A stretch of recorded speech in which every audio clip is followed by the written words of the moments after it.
this happened right after I posted the side flick for yesterday, and I was like, oh, they got to do that to me, huh? They got to do that to me right now.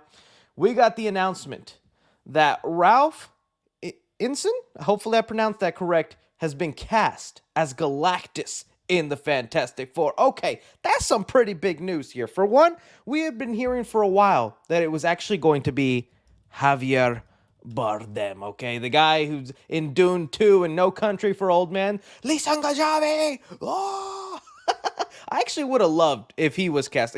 Whenever I heard he was one of the top choices to play Galactus, I was like, ooh, that's good. The man's got a really great voice.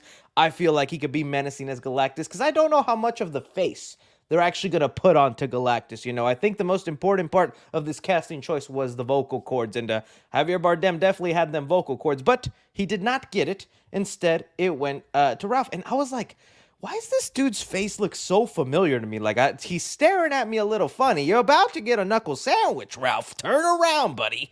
And I was like, why does he look so familiar? And then I realized he was recently in the First Omen. I just saw that movie. He was the priest. And one thing I did think whenever I was watching the First Omen, I was like, this dude's got kind of a majestic, growly voice. There's something strange going on here. You've got to watch. I'm doing a terrible job of it, but I was like, this guy has a very distinct voice that I could listen to and either be scared of or be, kind of like, oh, you keep talking, buddy. I don't care what you say. So I think that was the most important part here, is they really wanted someone with kind of a voice that stands out, that makes you go, oh, that's Galactus, all right, baby. And he's got it, okay? There's clips online you can see and whatnot from all around the different movies. For copy strike reasons, we won't get into that. But, okay, putting that aside, I like the casting choice. This is good. Now let's, really think about this. Galactus is the villain for the Fantastic Four. We know this was the rumor, but now it's, officially confirmed. All right, then. So we knew they're going to have the Silver Surfer in there, and I guess that should have been the dead giveaway. Silver Surfer cast in the Fantastic Four. And remember, again, I know people are pissed about it, and they're like, I don't like it. This don't make me happy. But remember, this is supposed to be an alternate universe. It's an alternate Earth. This Fantastic Four movie is not set within the main MCU. This is supposed to be a different timeline. Let me see if I can go again and post it.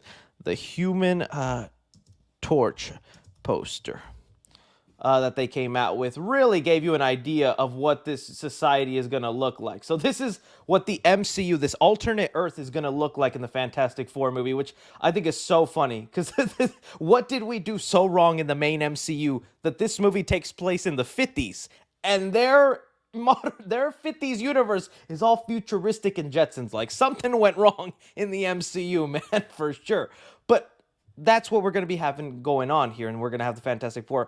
With Galactus as part of it, this boy's definitely going to win by the end of the movie, right? I mean, he's the devourer of worlds. He literally eats planets. Fantastic Four are going to F it up, man. That's the only way I see them jumping from their Earth into the MCU. Or, we're thinking through the negative zone can maybe be a portal to different universes, kind of like a hub for the multiverse. That could be definitely a thing. But it's like, if we want more Fantastic Four movies where they're not in their universe and they're in the MCU so they can hang out with other heroes and be connected, something's got to happen in their universe where they can't go home no more. They can't visit their old Baxter building. This Galactus boy is gonna win. I'm thinking that's what's gonna have to happen in this movie. Or else, what's the point of throwing Galactus in there if we can't see him devour a world, right? You want to see him just eat it up like noodles. That's what you want from Galactus. So that's going to be cool. I'm also just curious about how those fight scenes are going to go down, how much punching Galactus is going to be able to do. I know in certain versions of the comics, he's able to shrink down almost like Ego in Guardians of the Galaxy 2, the Star-Lord's father. If not, female Silver Surfer might do a lot of the punching, okay? That might be what ends up happening there. But still, I was like, wow, okay, that's what we got going on. Then we got other casting choices that are just interesting to talk about and discuss here. Let's see if we can get them here. Oh, nice and pulled up for us. So up above, we have our main Fantastic Four members here. Still pretty happy and all right with them. And then here are some of the newer additions. So we just talked about Silver Surfer and Galactus. But recently, two people we have no idea who they're about to play is Paul Walter Hauser and John Malkovich. So already, I'm a fan of these people. Paul Walter Hauser has been in a lot of stuff lately. I first saw him in Cobra Kai as Stingray, I believe was his name. Really goofy, out there guy. And I was like, so funny that he's in this Cobra Kai show. The man can act. He's in a show on Apple TV called Blackbird, plays this deranged serial killer, really good. He was in this Amy Poehler Coupon movie. It was actually kind of decent, but he did a great job in it. And he's even going to play, I think, he's supposed to play Chris Farley in the biopic for him. I'm a big Chris Farley fan, so can't wait to see that. Either way, Paul Walter Hauser, I like it. I wonder if he's going to be the voice of Herbie. In the Fantastic Four promos, we did get a look at Herbie the robot, which has never really been shown in the movies. Is that little robot here. Paul Walter Hauser, I could see him being the voice of Herbie. I feel like he's got, put a little robotic hum under it. They could do that. Other people were thinking he might be Mole Man. And I'm like, okay, I could see Mole Man, especially with, no offense to him. You know, I'm not that far off from him, but his body shape could give off a Mole Man kind of vibe, right? I could see him as Mole Man. So that's a possibility either way. Talented star. Now, John Malkovich. This is another one. He's a very good, talented actor. He was originally supposed to be the Vulture in Sam Raimi's Spider-Man 4, if you guys know about that. He would have made a great Vulture. Adrian Toomes in there. What's he going to be in this movie? He could honestly be anything. He might not even be a straight-up Fantastic Four character. The dude could play a government agent who's like, you Fantastic Four, you might be the only superheroes on this earth, but you got to protect us, or who knows? Other people were saying he could be the Mole Man. He could play the Mole Man. Yeah, I could see that happening. I saw some people bring up Puppet Master, which is not someone I'm familiar with. I know horror movie Puppet Master, but I'm not familiar with Fantastic Four Puppet Master. I was like, looking at pictures of him, I'm like, okay, I could see that happening. I need to do my research on him, but that seems like a John Malkovich kind of look right there. I could see that being pulled off. I don't think he has like a distinct enough voice where I would want him to be Herbie the robot, right? Some people are saying Doctor Doom. I don't know. I feel like they're gonna go someone a little bit more foreign for Doctor Doom, because he's got to be the ruler of was it Slovakia is the name of Doctor Doom. So I'm thinking they're gonna go someone like German or even Russian for like Doctor Doom, just something more foreign. But you know, I wouldn't mind it. I think definitely would be a lot to introduce into this movie. Silver Surfer, Galactus, Doctor Doom, Mole Man, Herbie, different universe. A lot going on here.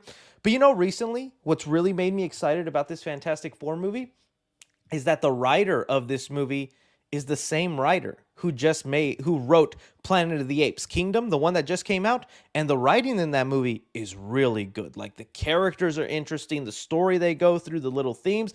I ended up really loving Kingdom Planet of the Apes, and I'm like, dude, if this is the story potential they went with, and that's awesome, I can't wait for the story in here. That's one of the things that the MCU is needing to be focused on, is like, I'm happy we could do setups and tease the larger universe, but I just want a good standalone movie. And this has the most potential to be a great standalone movie. They're literally in their own universe. They're not boggled down by MCU lore. They have this awesome world to build into.